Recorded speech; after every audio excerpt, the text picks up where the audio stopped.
Comment apprendre à coder en autodidacte? On va essayer de répondre à cette question aujourd'hui. Je vais vous présenter ma façon d'apprendre un nouveau langage de programmation.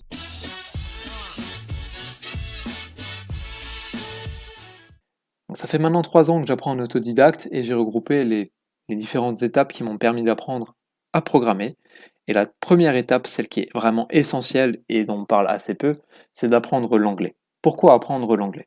Tout simplement parce que les mots-clés utilisés en programmation sont très souvent en anglais. L'anglais, c'est un petit peu la langue internationale pour la programmation. Donc maîtriser l'anglais, ça va vous permettre de mieux comprendre le code que vous écrivez et donc de mieux travailler au quotidien. Apprendre l'anglais, ça va aussi être utile pour lire les documentations. Les documentations, c'est simplement les endroits où vous avez toutes les informations nécessaires concernant un langage ou une librairie ou autre chose, qui sont très souvent écrits en anglais. Et aussi, l'anglais, ça va vous permettre de mieux communiquer avec la communauté. Donc un langage de programmation, il y a toujours beaucoup de personnes qui le pratiquent, qui posent des questions, qui écrivent des informations intéressantes dessus. Et tout ça va se faire en anglais. Donc pour pouvoir communiquer avec ces gens, il est vivement recommandé de pouvoir pratiquer l'anglais. L'étape numéro 1, quel objectif? Quand vous voulez apprendre à programmer, par quoi est-ce qu'on commence? Eh bien la première chose, c'est de vous demander, mais qu'est-ce que je veux faire avec la programmation? Est-ce que je veux faire du web? Est-ce que je veux travailler avec des bases de données? Est-ce que je veux faire des applications mobiles? Des jeux vidéo? Est-ce que je veux toucher un petit peu à la finance ou aux données? Est-ce que je veux faire des programmes pour des systèmes embarqués, etc., etc. Donc la première chose, ça va être de cibler ce à quoi va vous servir la programmation. Qu'est-ce que vous voulez en faire? Il existe tellement de langages différents que commencer par le premier venu ne vous servira pas à grand chose parce que vous ne pourrez pas forcément faire ce que vous ciblez avec. Donc d'abord renseignez-vous sur ce que vous souhaitez faire, puis regardez, renseignez-vous sur les langages de programmation qui vous permettront d'atteindre cet objectif. Pour vous donner une idée des différents langages de programmation existants et de ce à quoi ils servent, vous pouvez aller sur le lien ci-dessous, je vous le remettrai dans la description de cette vidéo, qui vous donne un aperçu des principaux langages utilisés aujourd'hui et de ce qu'ils permettent d'accomplir. On va prendre l'exemple du développement web. Admettons que je veuille apprendre le développement web et plus particulièrement le front-end. Alors d'abord, qu'est-ce que c'est que le front-end? On prend l'exemple de YouTube, sur la page d'accueil, vous avez ici la page sur laquelle vous pouvez interagir. En fait, c'est le côté visible de la page d'un site web, et c'est ce avec quoi vous pourrez interagir, faire des recherches, cliquer, vous avez des boutons, etc. etc. A l'inverse, le back-end, c'est plutôt ce qui va recevoir les requêtes, ce qui va traiter les données, et ce qui va vous renvoyer les informations ensuite à l'écran. L'étape 1B qui est facultative, ce sont les bases. Donc si vous avez déjà appris un langage de programmation et que vous souhaitez en apprendre un nouveau, cette étape ne sera plus nécessaire en théorie. En revanche, si c'est votre tout premier langage de programmation que vous souhaitez apprendre, je vous conseille de commencer par cette étape. Les bases, ce sont tout simplement des notions de programmation qui sont communes à beaucoup de langages et je vous recommande de vraiment comprendre comment fonctionne un ordinateur et de comprendre les bases de la programmation. Ce sont des concepts clés que vous allez retrouver au fur et à mesure de votre apprentissage. Et pour ce faire, vous avez par exemple le cours CS50 de l'Université de Harvard, qui est un cours gratuit auquel vous pouvez vous inscrire et qui vous permettra de connaître un petit peu toutes ces bases. Vous avez aussi la possibilité d'apprendre directement sur des sites comme FreeCodeCamp, où l'avantage c'est que vous allez pratiquer tout en apprenant de la théorie en même temps. Et c'est vraiment un site qui est très très bien fait. C'est là-dessus que j'ai commencé à apprendre, je ne peux que vous le recommander. Bien sûr, c'est entièrement gratuit également. Vous avez enfin des cours sur YouTube qui sont aussi gratuits pour le coup. Par contre, YouTube, il ne faut pas oublier que les cours sont postés à un instant T et qu'ils ne sont pas forcément mis à jour dans le temps. Donc sur YouTube, faites toujours attention puisque ce que vous risquez d'y apprendre n'est pas forcément encore à jour au moment où vous regarderez la vidéo. On passe à l'étape 2. L'étape 2, c'est un aperçu du langage de programmation que vous avez sélectionné. Donc, par exemple, pour avoir un petit aperçu, vous pouvez aller sur des chaînes YouTube comme Fireship qui proposent tout un tas de vidéos de 100 secondes de, par exemple, 100 secondes de JavaScript, 100 secondes de HTML, 100 secondes de CSS, etc. Ça vous donne un aperçu en l'espace de 100 secondes de ce qu'est le langage de programmation, de ce qu'il vous permettra de faire, etc., etc. Vous pouvez également faire quelques projets rapides pour voir un petit peu comment écrire ce langage de programmation et qu'est-ce qu'il vous permettra de faire. Enfin, vous pouvez faire des exemples de code assez simples comment déclarer une variable, comment faire des conditions, comment faire des boucles, histoire d'avoir un petit aperçu des choses vraiment basiques. Cette étape, elle vous sert à savoir à quoi ressemble l'écriture du code et ce qu'il vous permettra de faire. C'est vraiment le point clé à cette étape numéro 2. L'étape suivante, ça va être de suivre un vrai cours. Je vous recommande vivement de suivre un cours en anglais, tout simplement puisque, comme on l'a dit précédemment, c'est la langue officielle, donc vous aurez logiquement un choix beaucoup plus large de cours et souvent de meilleure qualité. Concernant les cours, je vous recommande par exemple Udemy, qui est une plateforme d'apprentissage, et vous avez certains professeurs qui produisent d'excellents cours, comme Jonas Schmettmann ou encore les cours Zero to Mastery. Jonas Schmettmann fait essentiellement des cours de front-end, tandis que Zero to Mastery recouvre beaucoup de cours de programmation différents. Donc n'hésitez pas à regarder ces cours-là, mais faites attention, sur Udemy, les cours sont affichés à 200 euros. Surtout ne les achetez pas à ce prix-là, puisque à peu près toutes les 2 semaines, vous avez de grosses promotions sur le site web où tous ces cours passent à une quinzaine d'euros. Vous avez d'autres plateformes comme Skillshare qui fonctionnent plus sur le principe d'un abonnement mensuel. Il vous suffira donc de payer le même montant chaque mois et vous aurez accès à tous les cours présents sur la plateforme. Sur le même principe, vous avez Academind, mais là-dessus, vous n'avez que 1 ou 2 professeurs, qui sont d'ailleurs très très bons, qui vous proposeront leurs propres cours. Il existe d'autres cours, vous avez par exemple le YouTuber DevEd, Wesboss, Brad Traversy ou encore The Net Ninja, qui proposent leurs propres cours, donc sur leur propre plateforme, ou sur YouTube, vous avez du contenu gratuit également. Je vous invite à aller regarder tout ça.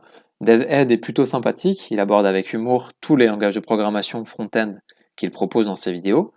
Vous avez aussi The Net Ninja qui propose d'énormes playlists avec vraiment des projets super, donc lorsque vous voulez faire quelque chose d'assez complet, c'est vraiment le top. Je vous le recommande vraiment. Quoi qu'il en soit, pendant que vous prenez ces cours, prenez des notes. Et prenez des notes de façon très complète. Je m'explique. Lorsque vous allez prendre les cours, tout va vous paraître clair, tout va vous paraître frais dans votre tête, donc ce sera assez évident. Mais lorsque vous reviendrez sur ces différents éléments 1 à 2 semaines plus tard, vous aurez sans doute oublié la moitié, si pas plus, des éléments que vous aurez appris. Donc prenez des notes de façon à vraiment réviser un maximum de choses et à comprendre de nouveau toutes les notions que vous avez abordées, juste en relisant ces notes.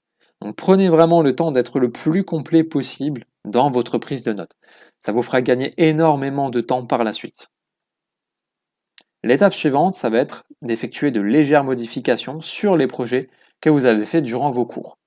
Durant les cours que vous avez suivis, vous avez sans doute copié-collé le cours proposé par le professeur et vous n'avez pas forcément pris le temps de bien comprendre tout ce que vous avez écrit. Une bonne façon pour y remédier, ça va être d'implémenter vous-même quelques modifications, quelques nouvelles fonctionnalités. Donc par exemple, vous pouvez implémenter un nouveau design. L'objectif de cette étape, c'est vraiment de comprendre le code que vous avez écrit, donc de vous l'approprier et de le personnaliser. L'étape numéro 5 que je vous propose, c'est vraiment de faire un gros focus sur la pratique. On met de côté le cours, on met de côté la théorie et on code. On code le plus possible. On code plusieurs projets durant des heures s'il le faut. Et pour ce faire, vous avez d'innombrables vidéos sur YouTube où on vous propose des projets étape par étape. L'avantage, c'est que vous allez suivre des vidéos de youtubeurs différents, ce qui va vous permettre de voir différents styles d'organisation de code et aussi différents styles d'écriture de code. Et parmi tous ces styles et toutes ces organisations, vous finirez par trouver celle qui vous convient le mieux. Vous allez évidemment aussi apprendre tout un tas de nouvelles choses, et l'avantage, c'est que vous allez être guidé durant ces codes, et donc vous allez prendre certaines habitudes. Et c'est vraiment ça l'essentiel. Ici, ça va être de prendre des habitudes de programmation. L'étape suivante, ça va être maintenant de faire des petits projets autonomes. Donc vous avez maintenant bien pratiqué en étant guidé, il est temps de vous lancer tout seul. Je vous invite à commencer par des tout petits projets, des projets vraiment très simples, avec le focus sur un seul objectif à la fois. Donnons quelques exemples. Un premier projet avec un site web responsive. On s'en fiche complètement du contenu, des fonctionnalités. L'essentiel ici, c'est de créer un site web qui soit responsive. Qu'est-ce que ça veut dire responsive? Entre parenthèses, ça veut dire simplement un site web qui s'adapte à toutes les tailles d'écran, ordinateur, tablette, téléphone, etc.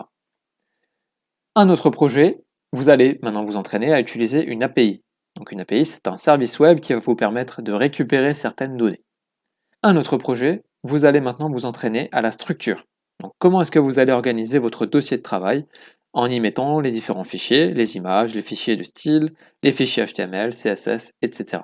Comment organiser l'ensemble pour avoir un fichier, un dossier plutôt, qui soit vraiment facile à comprendre et à entretenir. Évidemment, durant cette étape, vous n'allez pas réaliser l'ensemble de ces choses sans avoir besoin d'effectuer des recherches. Donc entraînez-vous à relire les notes que vous avez prises durant vos cours et surtout apprenez à chercher sur Internet. Il ne sert absolument à rien d'apprendre par cœur toutes les choses que vous aurez apprises au fil des cours. Par contre, ce qui est important, c'est de savoir retrouver les informations. Donc vous avez des sites comme MDN, qui est le site de Mozilla, vous avez CSS Tricks, vous avez les documentations officielles, vous avez des forums comme le très célèbre Stack Overflow. Bref, vous avez tout un tas de sites web sur lesquels vous pourrez trouver les réponses à vos questions. Donc n'hésitez pas à vous entraîner à effectuer un maximum de recherches par vous-même pour résoudre les problèmes que vous rencontrez au fil de vos petits projets.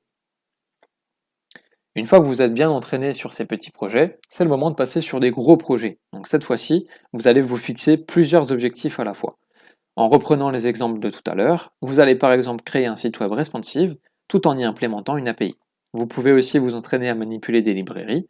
Donc les librairies, ce sont simplement des choses qui existent déjà et que vous pourrez implémenter en plus à vos projets.